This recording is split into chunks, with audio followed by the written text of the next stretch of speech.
Esto es un evento, así como los de Marvel, un crossover espectacular. Venían a ver a Bef y se van a llevar a dos superestrellas más por el precio de una. Y me da de veras muchísimo gusto presentar a Bef. Es un amigo, puedo decirlo, ya son muchos años compartiendo trincheras y batallas. Soy su lector, su fan de todo lo que hace. Bef escribe cuento corto, novela, dibuja, ha hecho novelas gráficas maravillosas como Uncle Bill, dedicada a William Burroughs, a la etapa mexicana de este autor tan increíble que yo descubrí gracias a ese trabajo de Bef. Y así cómics, por ejemplo, que me ha recomendado cuando lo conocí, no conocía, imagínense, Alan Moore, ahora que está de moda Watchmen, y él era un fanaticazo de este cómic, que además ahora está en televisión, muy de moda. En fin, Bef, es un gustazo tenerlo aquí, y está José Luis Zárate y Gerardo Porcayo, que se van a presentar. Bueno, José Luis se presentó ayer, Gerardo se va a presentar a las 5 de la tarde con su novela Volver a la piel, que es uno de los lanzamientos importantes del Fondo de Cultura Económica este año, que se mete en ciencia ficción. Y bueno, así al calor, Bef, tú dinos de qué quieres que hablemos, porque nosotros aquí para acompañarte, para presentar tu trabajo y hablar de lo que tú quieras. Porque... No, me da como... Bueno, muchas gracias por estar aquí, de verdad le agradezco a la brigada la invitación. Además mi segundo apellido es Brigada, entonces todavía me siento como más en familia. A mí me da... Yo soy...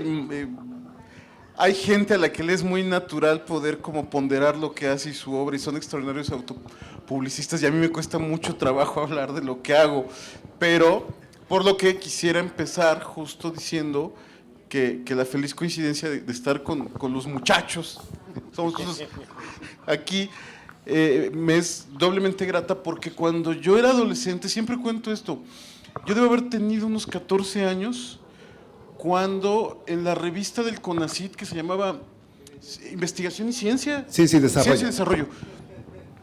Gerardo publicó un cuento. Gerardo, siendo un autor muy jovencito, tú debes haber tenido 19, 18 años, y yo 18 años, y yo adolescente, y fue la primera vez que lo leí. Me acuerdo además que me voló la cabeza. Platicábamos hace poco de ese cuento, porque para él ya es una juvenilia, ¿no? Pero lo traigo a colación porque uno no se imagina hasta dónde llega algo que tú escribes y que publicas, no te imaginas como las ondas, exacto, que puede tener, y a mí me cambió la vida. Es un cuento, la anécdota es muy linda, es una empresa que vende fantasías de realidad virtual. Te estoy hablando, hace 35 años no era algo de incluso, pues Gibson acaba de publicar Neuromancer, pero era algo que era muy, muy poco visitado por la ciencia ficción en general. Y es un chamaquito que llega, hackea el sistema y se programa una fantasía de guerreros tipo Howard con consecuencias ahí trágicas. Y a mí, sueño eléctrico, ¿no? Sí, el sueño eléctrico. Entonces, y lo conocí, estábamos ahora haciendo cuentas, los conocí casi 10 años después a los dos. Hubo una convención de ciencia ficción que se llamaba MESIF, que lo organizaba la extinta editorial Vid. Eran cómics, ciencia ficción. La feliz coincidencia es que yo trabajaba en una revista que se llamaba El Chahuistle. La había fundado Rius el Fisgón. En una mala maniobra de la vida, yo acabé como de esquirol de ellos, sin saberlo. O sea, nos invitaron yo estaba saliendo de la universidad y nos dice una amiga, oigan, que si quieren trabajar, éramos 4 que hacíamos cómics en la carrera, que si quieren trabajar en el Chahuistle. No, por supuesto, pero resultó que éramos los esquiroles ellos después lo acabaron convirtiendo en el Chamuco. O sea, la revista originalmente se llamaba el Chahuistle, con un editor tranza que se llamaba Editorial Posada, que hizo época, fueron los editores de Rius durante muchos años. Pero el asunto es que el editor del Chahuistle era otro escritor pionero de la ciencia ficción en México, Héctor Chavarría, que era amigo de ellos. Entonces, en algún momento salió a la conversación y le dije, no, pues preséntamelo. Yo nada más ubicaba a Gerardo. Y entonces fue que nos conocimos en esta convención. Yo solo dibujaba y me acuerdo mucho que Gerardo me dijo, oye, ¿y tú no escribes? Dije, no. Y luego José Luis, cuando me lo presentó, oye, ¿no escribes? Y yo dije, no. Pero ahí fue la semillita, y entonces yo sí, creo que nunca lo había verbalizado, de verdad, caballeros, les debo agradecer, porque si no me hubieran preguntado eso en ese momento, yo seguiría de diseñador gráfico, odiando mi trabajo, haciendo cosas de diseño corporativo y diseño editorial. Más bien ampliaste el horizonte, pero ya escribías historias para hacer cómics. Sí. De hecho, Bev, una de las cosas que tiene es que empezó a hacer fanzines desde la preparatoria, si no mal recuerdo. Desde ahí diseñó a su Pipo el Payaso y fue de las primeras tiras cómicas que hizo, y ya escribía sus argumentos, ¿no? Que eran, bueno, más ácidos, pues no sé. Estaba yo muy enojado. Eran mis años punk. Yo justo empecé escribiendo porque tengo un estilo de dibujo muy sencillo. Yo soy el primero que lo reconoce.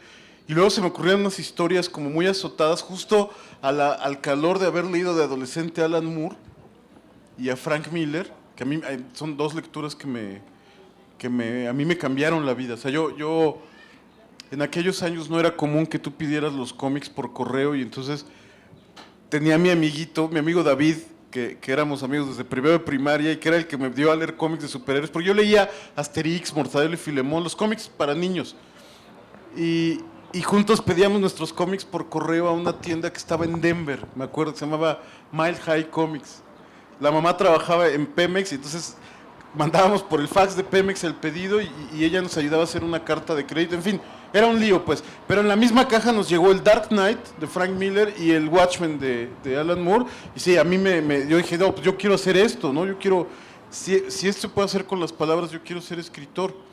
Pero hacía guiones para otros dibujantes. Lo que pasa es que éramos como un grupo de que queríamos hacer cómics. En México solo había la opción de la historieta popular, la historieta que además ya desapareció, ya no existe. Todos las conocimos, Lágrimas y Risas, el Libro Vaquero, el Memín Pinguín, todas estas, la Familia Burrón, la historieta popular, que además tenía muy mala fama. O sea, se ubicaba como lo más bajo de nuestra cultura. Todavía hace poco el imbécil del Bronco, ¿no? Quiso hacer el chistoso diciendo, yo solo he leído el Libro Vaquero porque se ubica como lo más bajo de nuestra cultura, lo más corriente, la historieta popular en México no logró legitimarse como pasó en Argentina o en España. Creo que tenemos condiciones culturales similares. Entonces, los que hacíamos o queríamos hacer otro tipo de cómic, pues teníamos que hacer nuestros propios espacios. Por eso empecé haciendo fanzines y hacía guiones para otros dibujantes.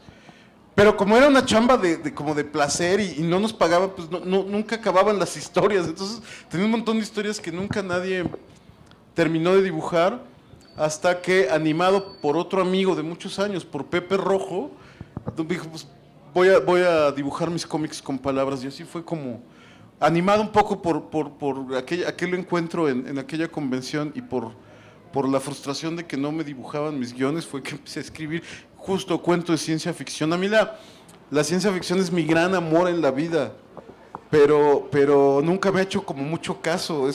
Así, parafraseando a Heinlein, la ciencia ficción es una cruel amante conmigo, la que me ha abierto las puertas del mundo editorial y mi carrera, y me llevó tan lejos como a Gijón, que es donde nos conocimos.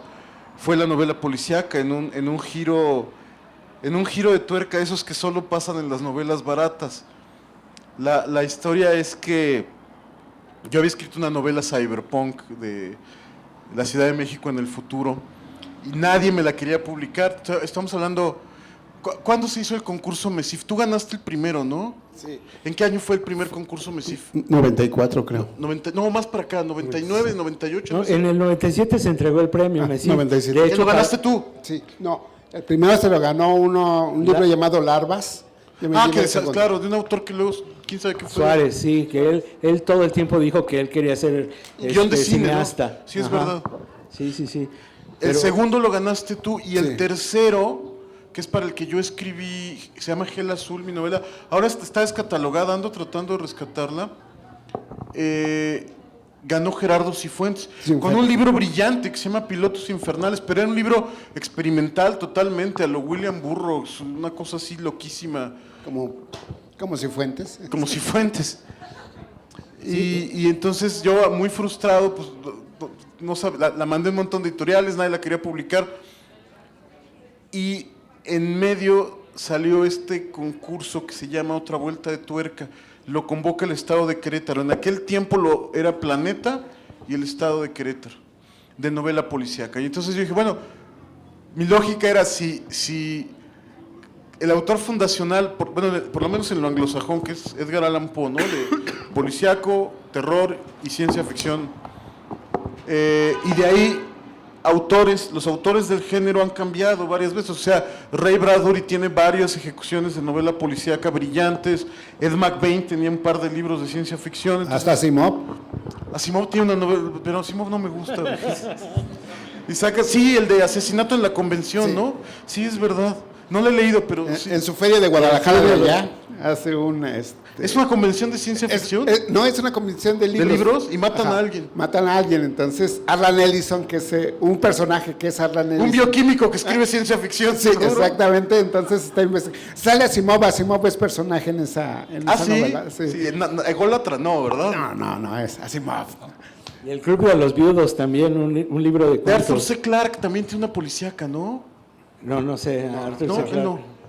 Pero el Club de los Viudos sí son cuentos más bien como negros, Son ¿no? 5 libros de cuentos. En fin, yo pensé que no debía ser tan... Además, yo tenía el referente justo de Paco Taibo, que yo lo primero que le leí fue un cuento de ciencia ficción que se llama Llamaradas para Fechas Vacías, que son unos viajeros en el tiempo que caen a una distopía, que en realidad son Paco y Roque Dalton, ¿no? Entonces fue lo primero que yo leí de Paco, yo siendo niño. Yo llegué a la policíaca después. Entonces dije, bueno, pues voy a escribir una novela policíaca. Escribí Tiempo de Alacranes. Tiempo de Alacranes. Yo estaba seguro que era muy difícil ganar. O sea, dije, no, pues eso seguro lo va. Yo pensé que entraría justo, bueno, en mi ingenuidad pensé que entraría o Paco, bueno, seguro que no, o toda esta gente, todos estos autores que ya publicaban, Hernández Luna, Fritz Glockner, todos estos que ya estaban haciendo, ya tenían nombre en la novela policíaca, Rolo, Bonazo. Yo pensé que alguno de ellos iba a ganar, pero tuve la fortuna de ganar y eso de verdad me cambió la vida, porque a partir de ese momento ya no tenía que tocar la puerta por la puerta trasera de la editorial, sino por lo menos ya sabían quién era y la clase de cosas que hacía. Me acuerdo mucho en aquellos años, mi editor era Andrés Ramírez, que ahora está en Random House, en aquel tiempo en Planeta, y yo le dije, oye, pues vamos haciendo novela policíaca, novela gráfica, y me decía, no, la novela policíaca, la novela gráfica es física cuántica. No, me dijo, es muy complicada, es física cuántica. Muchos años después que yo ya había empezado a publicar novela gráfica con Sexto Piso y con Océano, llegó un día y me dijo, oye, pues vamos haciendo una novela gráfica. Y le dije, oye, pues no que era física cuántica. Y la respuesta es preciosa, dijo, sí, pero la física cuántica ha avanzado mucho. Y esa ha sido la historia y yo creo que un poco de nosotros tres, de los que hemos apostado por una literatura que no, de entrada no canónica, o digamos nuestro canon era un canon paralelo. O sea, yo creo que era un poco como esto que estaba en los márgenes o incluso en el subsuelo y que se ha ido moviendo hacia el centro, donde cambiamos es decir, donde leíamos con más fascinación a Rafael Bernal que a Carlos Fuentes, y ha logrado como muy lentamente, poco a poco, con mucho esfuerzo. Yo hubiera querido que hubiera sido más rápido este mundo, novela policíaca, ciencia ficción, cómics y de alguna manera también la literatura infantil y juvenil, que es otro género que me gusta mucho y que también no tenía ningún prestigio hace 30 años y a través, ahí digamos el Taibo de la literatura infantil pues es Pancho Hinojosa, ¿no? Esta figura que cambia, es un game changer, dicen los gringos, ¿no?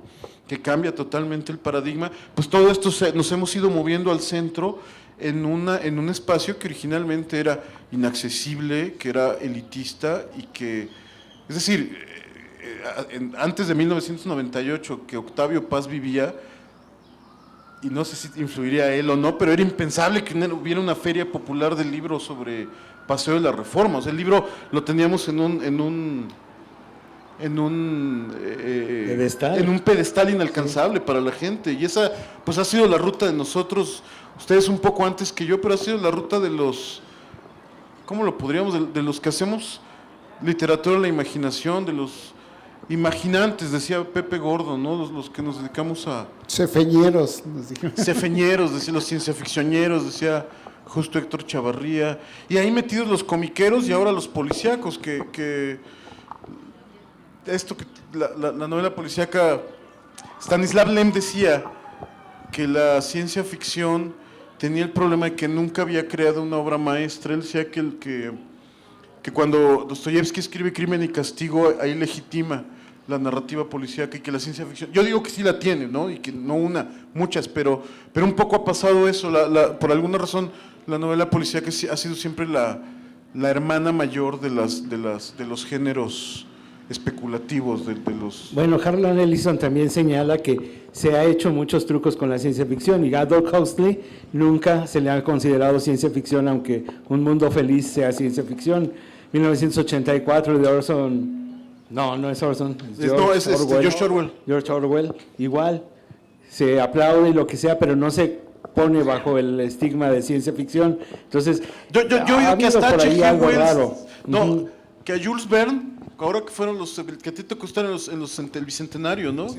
Que decían, no escribía ciencia ficción, él era un visionario, como si fuera algo menor, ¿no? Kurt Vonnegut dice que el problema es que la ciencia ficción, que los críticos confunden la ciencia ficción con el mingitorio, que es el mismo cajón.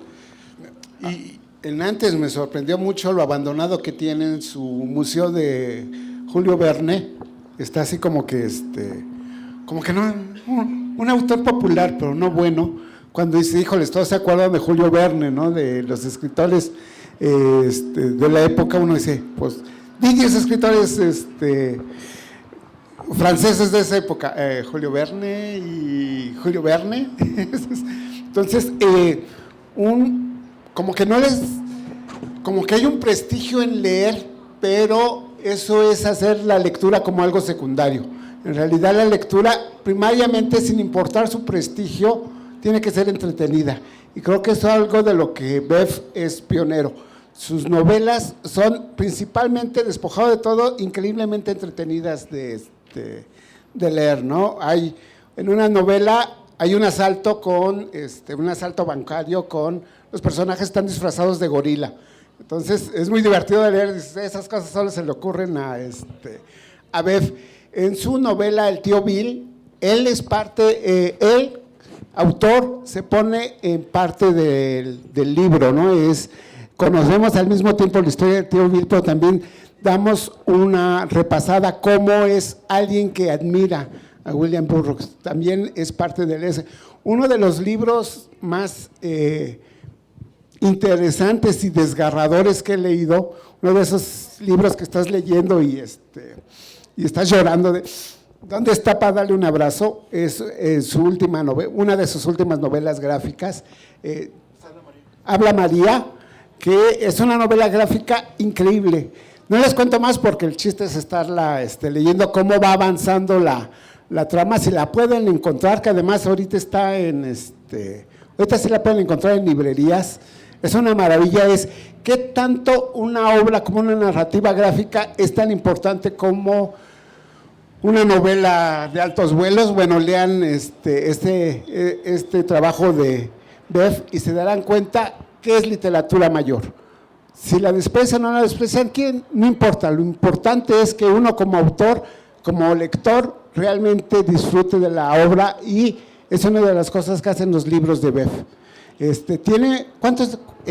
Tiempo de Alacranes fue el arranque de una serie de novelas. Tiene una serie de novelas, es el número 0, creo, Es la precuela, digo ahora. La precuela. Esa historia resulta... se me ocurrió esta idea. Tiempo de Alacrán es la historia de un sicario del narco, pero además yo la escribí como ciencia ficción, el what if, ¿no? ¿Qué pasa? Yo entonces dije, ¿qué pasaría si la violencia del narco se desata en el país?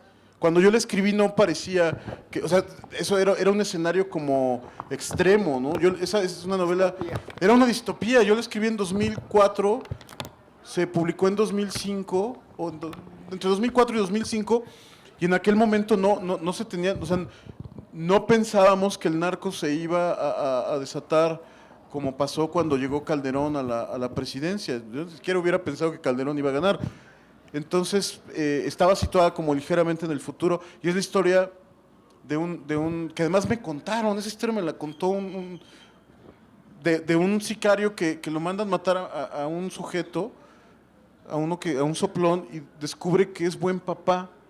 O sea, es un señor que es viudo y que tiene 2 hijas y las cuida como con mucho, mucho amor, y entonces el sicario se ablanda y decide no matarlo. Esa fue la historia que a mí me contaron, y entonces a partir de esa anécdota construye esta historia de Tiempo de Alacranes.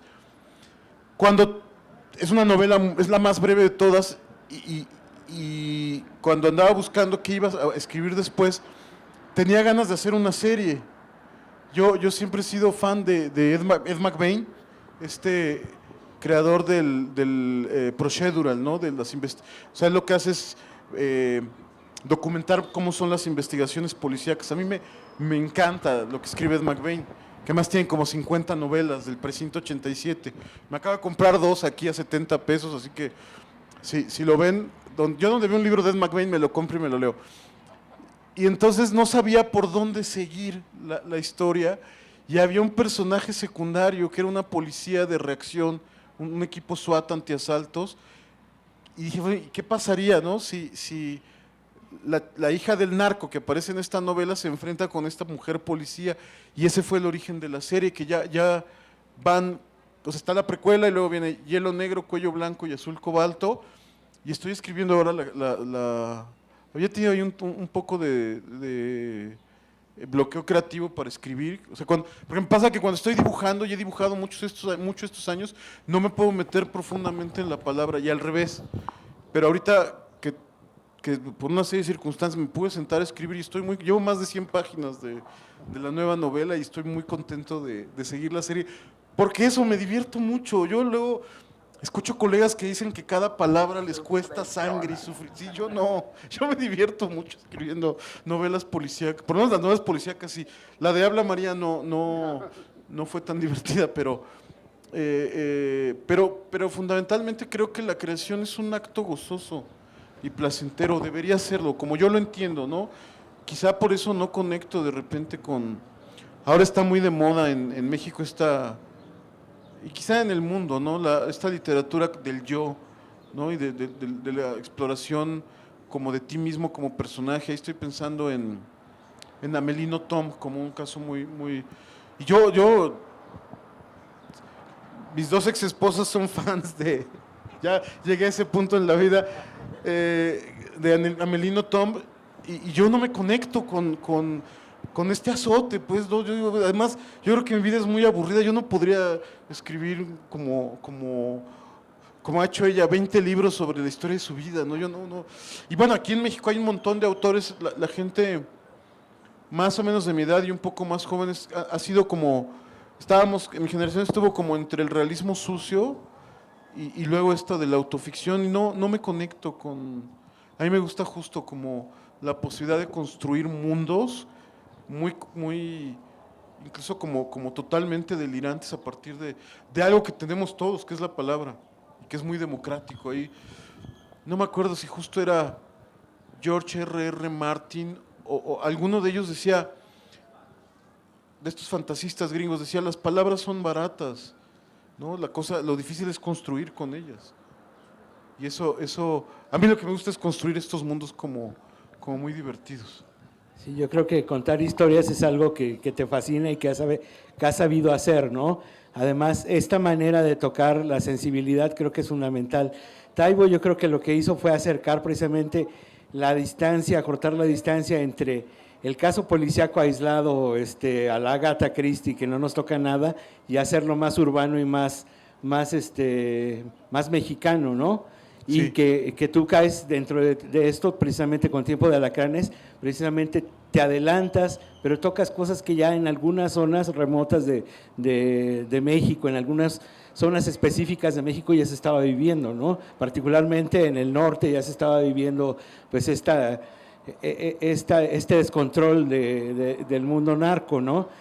Eso por una parte, y creo que precisamente con el cómic has logrado también esta sensibilidad, ¿no? Precisamente cuando habla María, yo creo que le has quitado también esa visión de que los cómics solo son para niños, hay que comprárselo a los niños y nadie más puede leer cómics más que los niños, ¿no? Que ese es algo terrible que México tenía, ¿no? México era solo solo se le compran los cómics a los niños y de pronto era muy difícil que la gente entendiera de novelas gráficas de superhéroes que fueran para adultos, ¿no? Watchmen, ¿no? Dark Knight, estos dos que mencionas, era muy difícil que entendieran que había el sesgo, ¿no?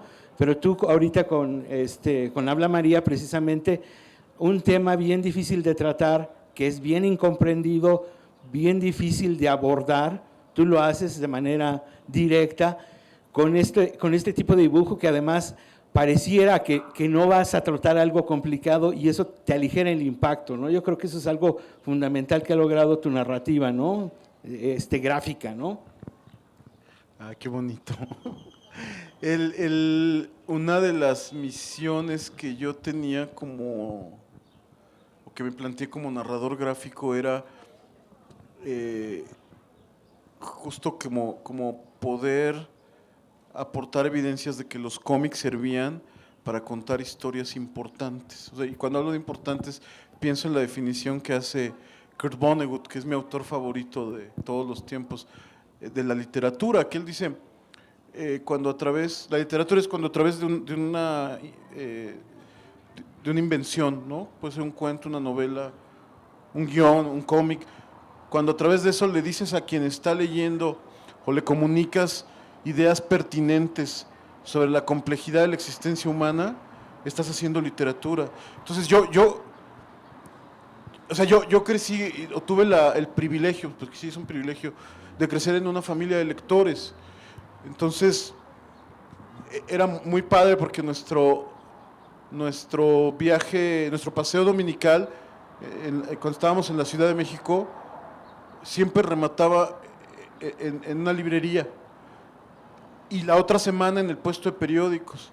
Y cuando íbamos a Cuernavaca, en esta farmacia que te contaba, que tú sí ubicas, que tú que eres morelense, donde vendían cómics gringos.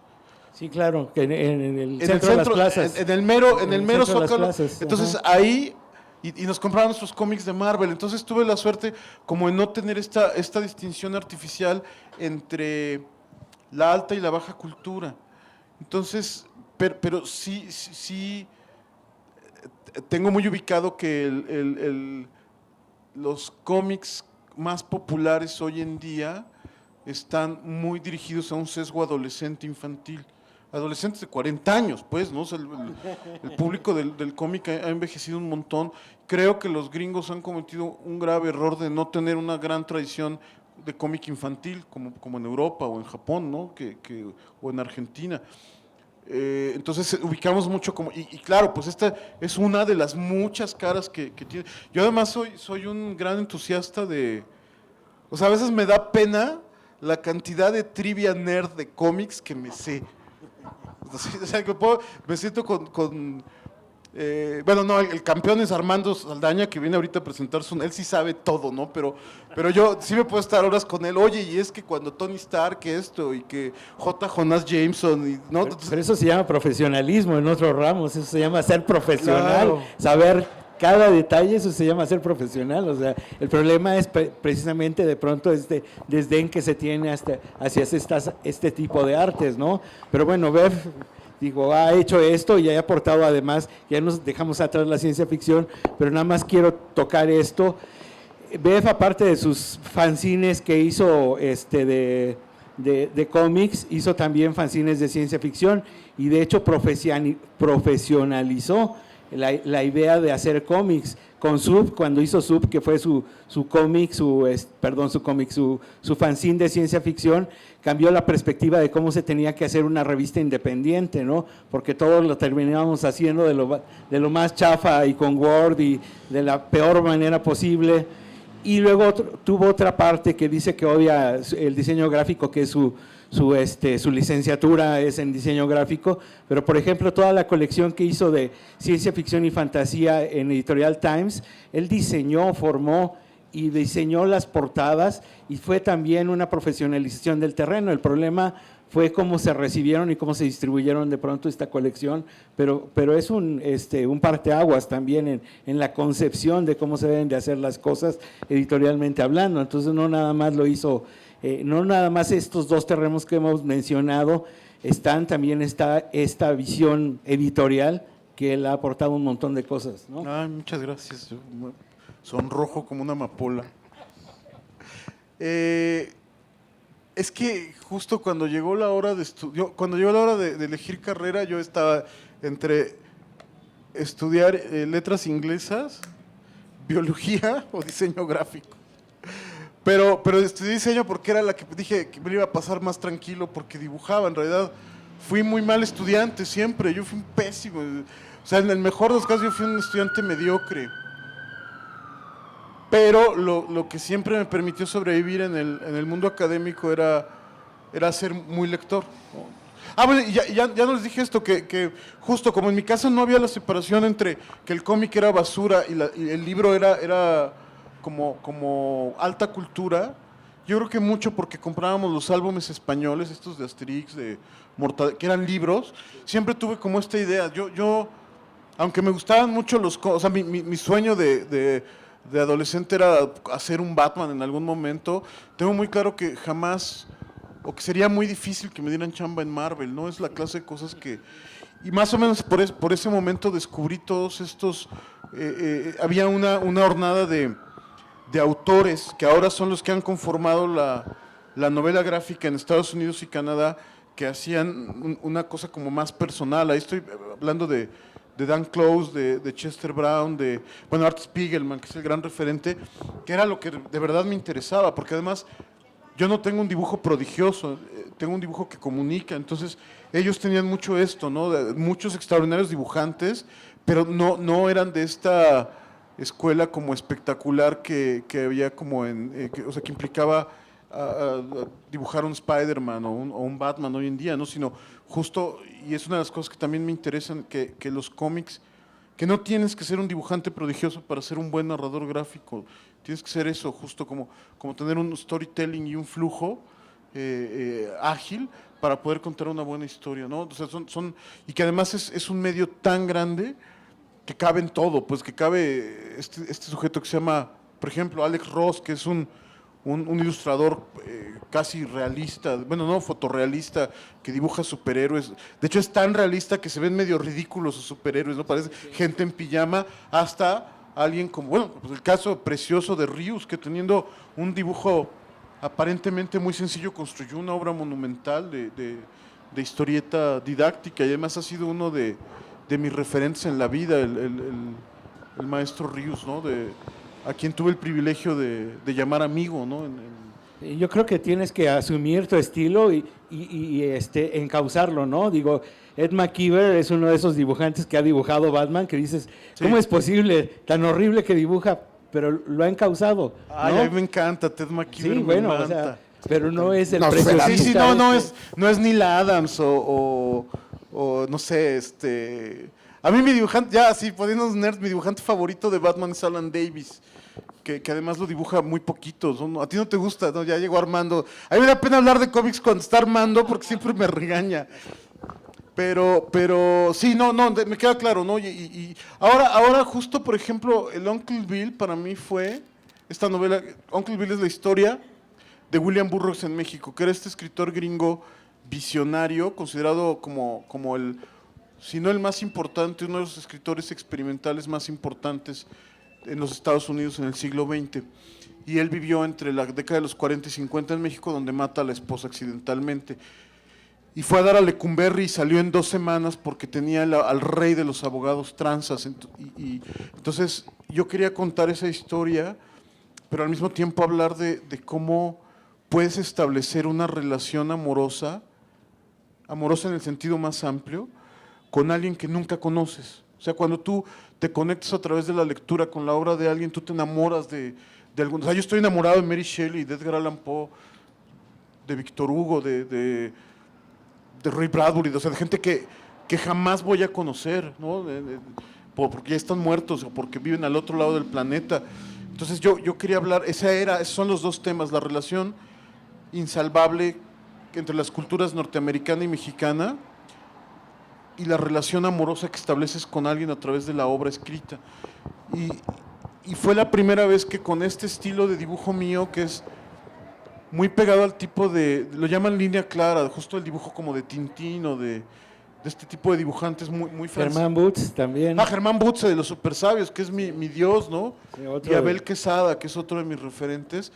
Poder contar una historia muy sórdida, porque Burroughs era un tipo muy siniestro y muy sórdido. Él, adicto a la heroína, bueno, tiene este asesinato accidental o no accidental, nunca se pudo esclarecer. El tipo, además, era gay en un momento en que estaba criminalizado ser gay. O sea, es una historia como muy, pues no para el tipo, yo pensaba que para mí el reto era, ¿cómo lo voy a contar con estos muñequitos? Y bueno, creo que salió bien librado, ¿no? Bastante buena. No, pues muchas gracias. Y es de mis libros más queridos, que ese del Uncle Bill. Ahora estoy escribiendo mi novela policíaca, pero estoy con la tentación, porque nunca he hecho, de hacer una novela gráfica de ciencia ficción. Y estoy haciendo mi guión. Bueno, yo no hago guión, le llaman breakdowns, que es hacer el boceto de la página bocetada, muy sencilla.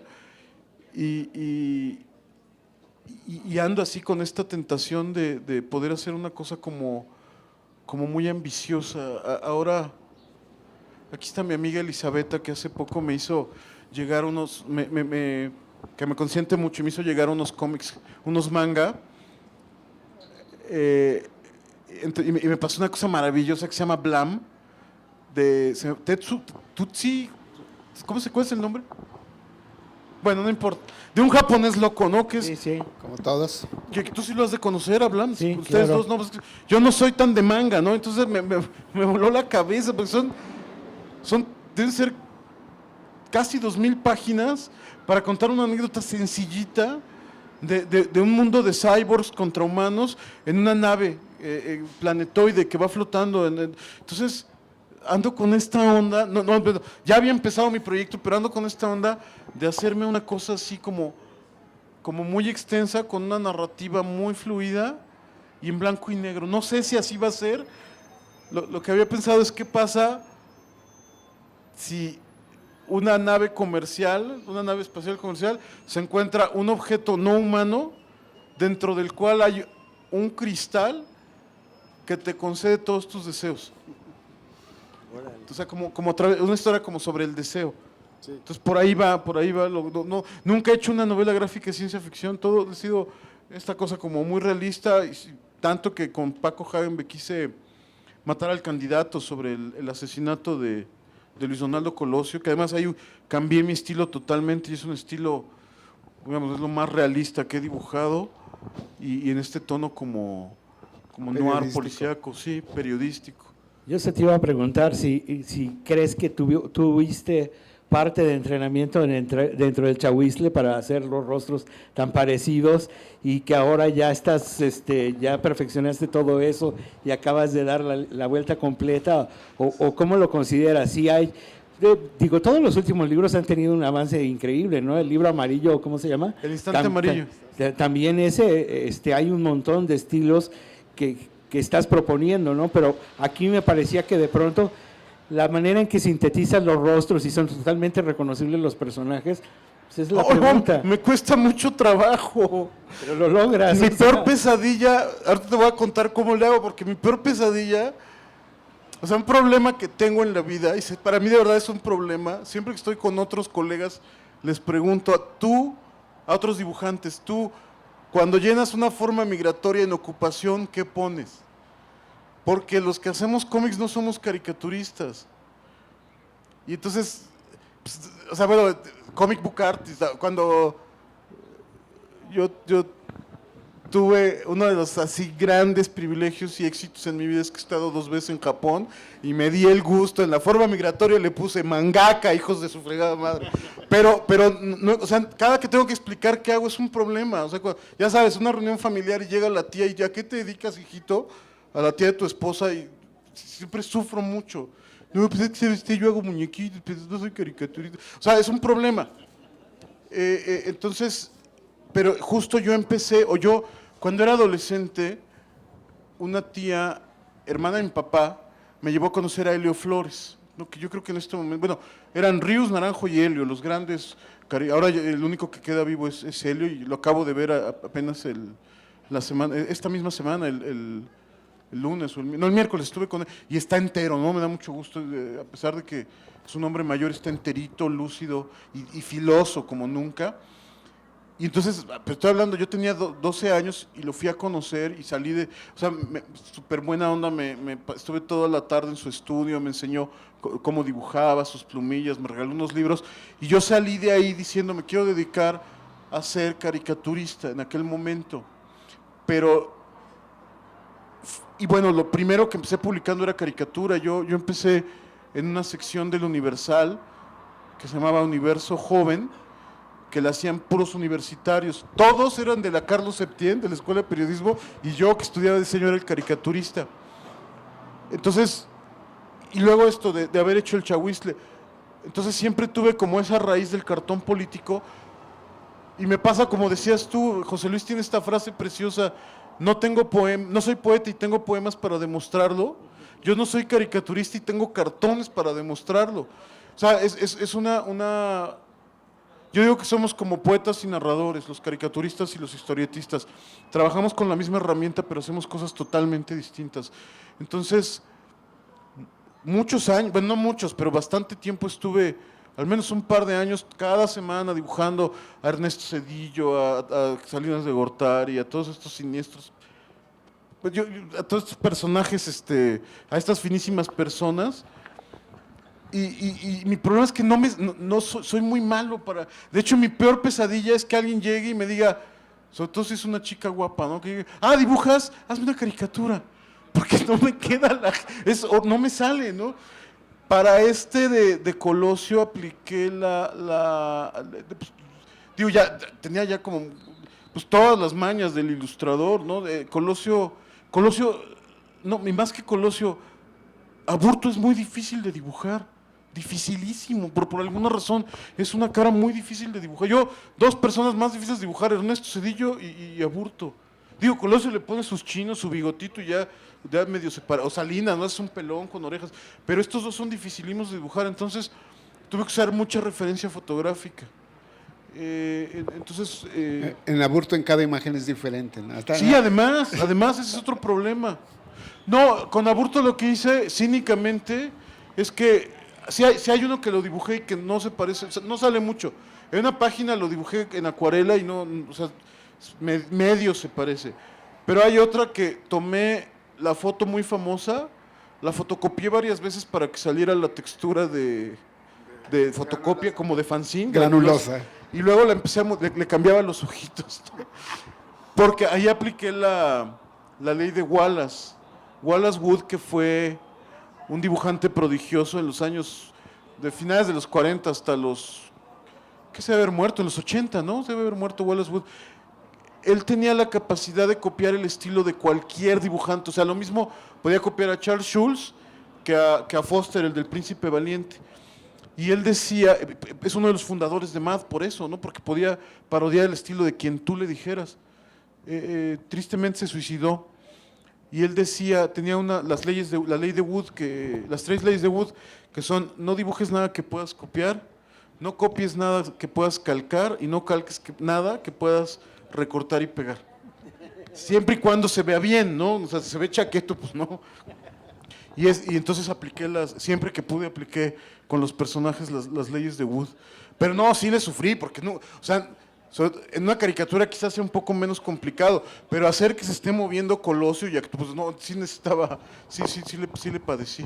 Pero sí, para mí cerró un círculo lindo porque justo yo de las primeras lecturas que tuve, por haber crecido en un hogar hippie comunista, eran los cómics de Ríos.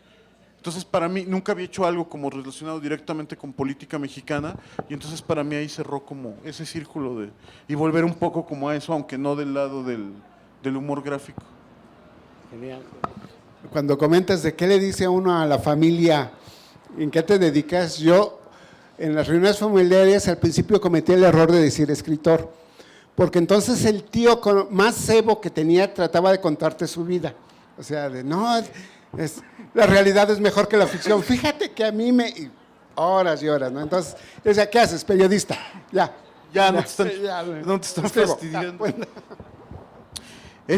Yo si lo tuviera que poner en una sola palabra, o sea, por ejemplo, fiscalmente tengo un gran problema por dedicarme a dos cosas tan distintas. Pero si lo pusiera en una palabra, narrador, ¿no? Lo que decías, a mí me gusta esto, contar historias. Creo que es Además me gusta pensar que es como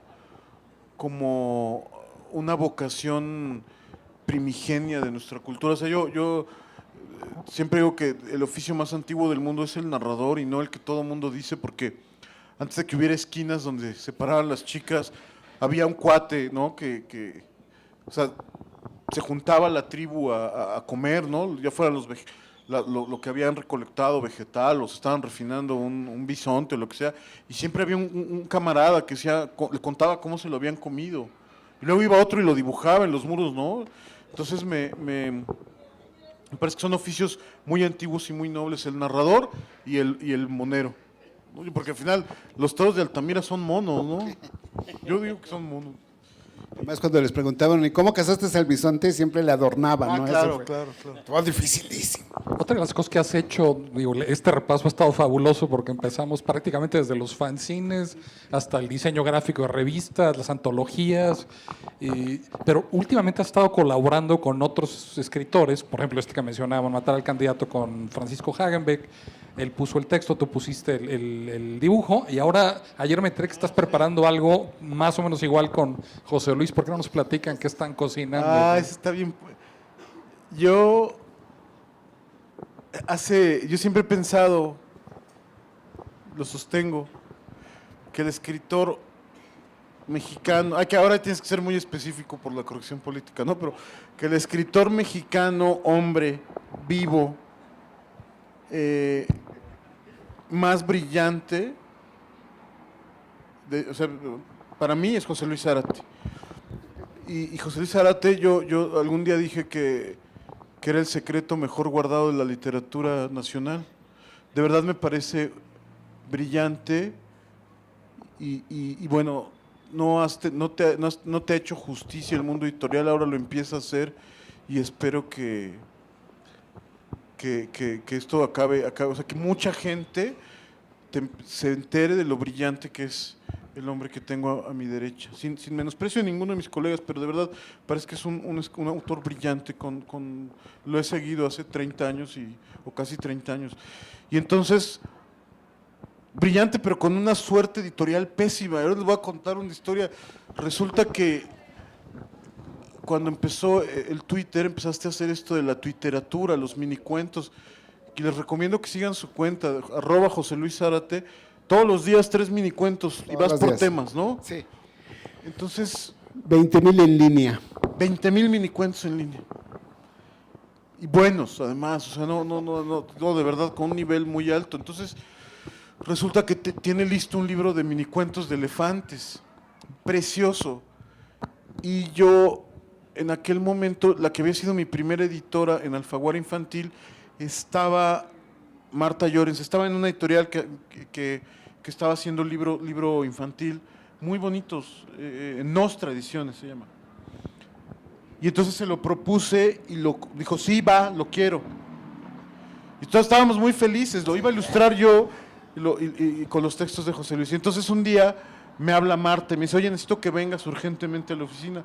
Entonces yo dije, pues va a ser para firmar el contrato. Pues, llegué, Marta con cara de circunstancia me dice, necesito comunicarte que renuncié hoy en la mañana, todos mis proyectos se cancelan y lo lamento mucho porque el libro es precioso.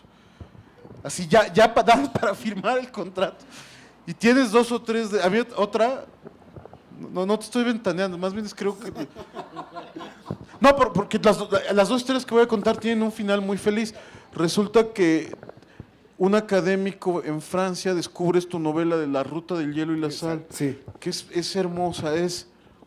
En Drácula, Drácula llega de las costas de Hungría, ajá, atraviesa el Bósforo, ¿no? Llegan a Inglaterra, es de oriente a occidente, es el viaje. En un barquito que es el Demeter. El ¿no? Demeter, sí. Entonces en la novela vienen 3 o 4 páginas del diario del capitán del Demeter y lo que José Luis hizo fue escribir el diario completo. Sí, todo lo que pasa en el Es viaje. brillante, brillante. Y entonces lo descubre este tipo, le parece que es una belleza, lo empieza a traducir y además hay una editorial interesada. Y cuando está a punto de acabarlo, se cae de una escalera y se rompe la crisma y se mata, ¿no? Sí, ¿Cómo? ya hubo 2 oportunidades de publicar La Ruta en Francia y en las 2, en una, es que fueron 2 muy parecidas. Uno se mata en un choque y ya no se pudo y un colega vio el texto, le gustó, lo empezó a traducir y se cayó de las escaleras. ¿Y se mató? No, pero quedó tan mal que ya todo lo que estaba haciendo quedó hasta que fuera su recuperación, ¿no? Cuando hubo una tercera oportunidad de publicarlo en Francia, no le dije nada a mi editora, solo por si acaso, no vaya a ser el beso de la muerte o algo así. Entonces, milagrosamente sí se pudo publicar, entonces ya se rompió la maldición de La Ruta, ¿no?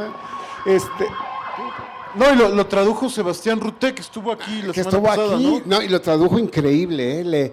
Hay varios textos que hablan de La Ruta, diciendo lo increíble que fue la traducción. El libro de Elefantes se llamaba Elefantes como colibrís. No, es un libro de ojalá. Pero bueno, aquí la historia bonita, o sea, al final es que sí se publicó, le fue muy bien en Francia, pero ahora regresamos y ahora que estoy trabajando que estoy publicando un montón de cosas con Editorial Océano, le propuse a mi editora un libro sobre, es muy bonito, se llama Monstruo bajo la cama, solicita niño para espantar. Sí. Son minicuentos de monstruos bajo la cama, son 50, ¿no? 50 minicuentos. Y entonces se lo propusimos a Maya Fernández, que es mi editora, no es mi pariente, pero es mi editora en Océano, que por cierto es hija de Pedro Miret, Pedro F. Miret, que es este escritor extrañísimo de culto, y hermana de Kiren Miret, la del Shark Tank. Y me dijo, sí, me parece increíble. Y lo que le propuse fue hacer un estilo totalmente, otra vez, un estilo totalmente distinto. Y entonces acababa de leer yo la biografía de Edward Gorey, que era este dibujante gringo que hacía estas historias muy siniestras de... La más famosa es que se llama Los Pequeños Macabros, que es de la A a la Z, es un abecedario, y cada letra es una rima de la muerte trágica, la muerte accidental de un niño, así súper tétrico, pero con un dibujo precioso que parece como grabados del siglo XIX. Y entonces yo lo que propuse era hacer un estilo parecido al de Edward Gorey, que además es no solo tardado, sino cansadísimo, y me clavé, pues, estuve varios meses, incluso me conseguí una plumilla De cristal, ¿no? antigua de vidrio, ¿no? Entonces la sumergías porque yo ya casi todo lo trabajo digital, y era así, estar raspando línea por línea. Justo estuve revisando mucho a Rogelio Naranjo, pero o sea, a Edward Gorey sí lo puedo como emular, a Naranjo no, porque no era humano, y fue muy, muy divertido, y al final está listo el libro. Ese ya se va a publicar, ya está publicado. Yo espero no caerme Va a en la estar el año escalera, que sí, entra, pero ya está Que entregado. baje por el elevador. Sí, Entonces, pero ya está listo y es Excelente noticia. así ya, que además con Gerardo tengo otra colaboración justo, ¿no? Que adapté a cómic un cuento de él de robots que se llama Paz y Rutina.